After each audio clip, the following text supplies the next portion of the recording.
Alright, good morning mga kalapiro. Isang pagpalang umaga na naman ang umaga natin dito sa Dunedin, ano? Thank you Lord, muli mo kaming ginising. Napakalaking blessing, muling pagising, ano? Today is Monday, ano bang petsa na yun? 27 na. So, nakaraan ng 2 araw pagkatapos ng ating second lap, Team Maru. Congratulations sa lahat, nakapagpauwi, lalo na kay Coach Arman na isa lang yung sinali niya pero nakauwi. Congrats. At saka bata yung kanya rin, bata. So ang advice sa atin ng ating mga kaibigan na mga expert na, no, yung mga bihasa sa pag-iibon, no, ngayon ang recovery day nila, so nilagyan natin ng bawang yung kanilang iniinom na tubig, same time yung pagkain nilagyan natin ng konting supplement para naman makarecover ng mabilis yung kanilang katawan, no. It was 160 to 178 air distance from my loft to Team Maru. Malayo-layo din, ano. So ang next lap natin is Ashburton na. Kasabay na natin yung Umaru Homing Pigeon Club. Nakalimutan kong nakabukas pala yung hen section. May nakawala, ayun. Nagsosodo. Ano lang ako kasi baka biglang merong falcon ba. Mabawasan pa yung pangarera natin. Kaya hindi ko na pinakawalan yung iba. Kasi papasok ako, may iwan sila sa labas. Okay na yung 4, mabilis papasukin lang din yan. Ayan, bababa na.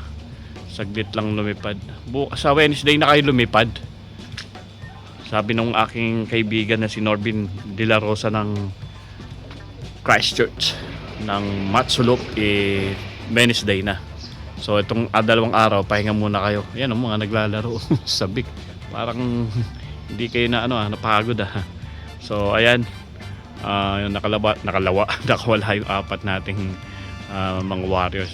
Sabagay isa dyan, hindi naman natin pinangkakarera pa. Bata pa yun . Yan. So atin lang silang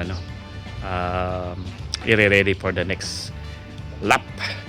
So ayan, ang sabi sa akin, Monday, Tuesday, recovery muna ng 2 days na pakainin lang ng masasarap, yung may mga pizza. Hindi, joke lang. Yung may high protein, yan, yung mga peas. Yan, mga high protein yan. Peas, lagyan natin ng peas. Tsaka, syempre, pagka may protein, dapat may carbs para dun sa kanilang energy reserve. Para magkaroon ulit ng energy reserve yung ating mga ibon, So, kasi malayo-layo ang next lap. Next lap, it will be 270 something, 278 road distance.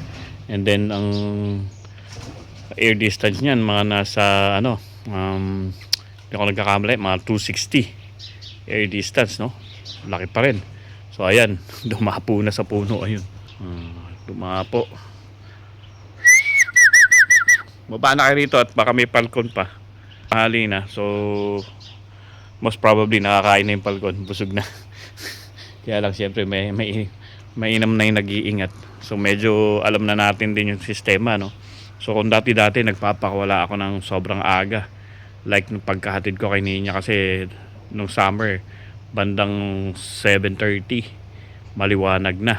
So pagka uwi ko ng bahay, nagpapa-low fly na ako noon . Kaso yun yung oras na lagi akong inaatake ng falcon. Anyway, ayan, tanghali, nakakain na raw ang falcon. So most probably hindi na yan mag-a-attack. Kaya nabago yung oras natin. And then pag aalis ako, may pasok, hindi na ako nagpapa-low fly kasi may iwan ko sila sa labas. Hindi lang naman falcon yung ating iniingatan, pwedeng may pusa din. Although wala pa naman akong nakikitang yung actual na inatake yung ibon natin ng pusa. Pero may pusang umaano, kaya nga hindi ko na rin dinikit dyan yung loft natin. May tumatalon dyan, sumasampa. Yung ating hunter, hindi ko pa naman pinalalabas muna rito dahil ayan, medyo nakaka-recover na yung ating lawn. So malapit na yan, hayaan lang muna natin. Kaya hindi ko inaapak-apakan muna. Lilinisin natin tong bakod natin, alright? So ayun, yun yung advice natin. Monday, Tuesday, pagpahingin, pakainin ng masustansya, bigyan ng tubig na may bawang. May nabili ako nun, apple cider with garlic. So yun, sabi ni paring Norbin, maganda rin daw yun. So nilagyan natin. Actually, konti lang yun, 1 ml per 1 liter. Kaya sobrang tipid. Yung binili kong 1 galon na yun, baka abutin pa ako ng 2 years. Kasi hindi naman everyday eh. At least twice a week eh. So, importante pa rin yung pure water. Ayan. So, bukas magpo-pure water lang muna sila. Tapos yung patoka natin walang supplements. Kumbaga parang pahinga yung kanilang digestive system. Alright. Mga ganun-ganun ka ba? Kalapito. Ayan. So, pakita ko, pasilip ko sa inyo yung ating mga warriors bago tayo magtuloy sa ating ginagawa. Yan, kita nyo. Naghatid kasi ako kay Zach. Naghatid ko sa university. May klase siya. Pwede naman magbus, kaya lang may andyan na. Hatid ko na. Ganyan lang ang magagawa natin. Ayan, oh. Si Blackjack, oh. Blackjack. Recovered na. Saka natin sila papangalanan lahat. Yan yung iba pa nating warriors. Ilan yung nakawala? 1, 2, 3 4, 5, 6, 7, 8 9. So 13. Tama, 4 yung nakawala. 13 kasi itong nandito, tapos 14 yung nasa kabila. Yan yung unbreeder din natin, oh. Gandang brown yan, oh. Kasi ito mga painakay na natin dito yan. Yan, oh. Tumako naman tayo sa ating cock section. Yan mga tol, mura lang pala yung binibili kong patuka rito. Isang sako ng $25 to $30. No. Yeah. Ano ba yan? Kaya lang medyo marami, kaya lilinisan lang. Mura pero medyo kasi galing sa farm. So ayan yung iba nating mga naka-recover na kaagad, oh. Ayan si, ano bang number nito? Si 1112 ay 112. Yan, hindi natin napakan yung ito si 161. Ayan, recovered na. Tapos ayun, may hen nakapasok, halo. Tapos si 149 yung may orange na clip ring nandun, ayun, oh. Tsaka to si 169. Napakalaking cock. Hindi naman malaki, sakto lang din yan. So ayun si White, yung ating laging iniingatan, nakauwi. Yan, Snow White. Tapos ito si 148, yung nestmate ng 149. Magkamukha. Ayan. Ito pala si 105 yata. Itong blue bar, siya yung unang-unang pumasok nung second lap. Hindi. 161, 162 yata yan. Ito pala si 105. Yan. Ito. Turo natin. Asan ba yan? Iyan. Ayan. Si 105, yan ang naunang pumasok last time. So, ayan. Si 157. So, medyo nasa sa ulo na rin natin yung ating mga ibon. Kasi nga yung isang red. Yung isang red, nawawala pa din. Si 111, nawawala pa din. So, sila nadaklot, no? Kaya may chance pa sila makauwi. Pero kung nadaklot man sila, wala na tayong magagawa dun. Ganun talaga ang buhay. Anyway, mga kalapito, masyado nang mahaba itong vlog natin, no? So, update ko lang kayo dun sa result pala nung karera namin. So, although 4 lang kami, pero masaya pa rin ako kasi siyempre, pangalawa ako. Nabit ko yung isang veterano.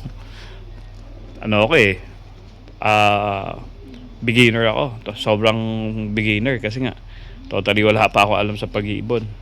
Ang alam ko lang magpatuka. Yun, pero ayan, nakapagpauwi tayo, no? 100% pa rin nakauwi. 22 out of 22. Hindi ko pa lang nakukuha yung papel eh. Pag nakuha ko yung papel, papakita ko sa inyo, ha? Mga kalapito, salamat sa panonood. Patuloy kayong manood at patuloy kayong lumaban sa buhay. Bye!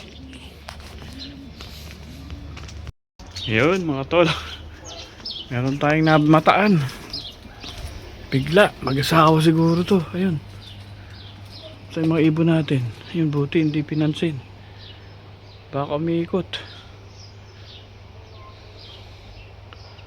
Baka busog na. Andiyan kasi yung mga 4 eh. Andiyan yung 4, ayan, oh. Ayan. Diyan, 4 yan.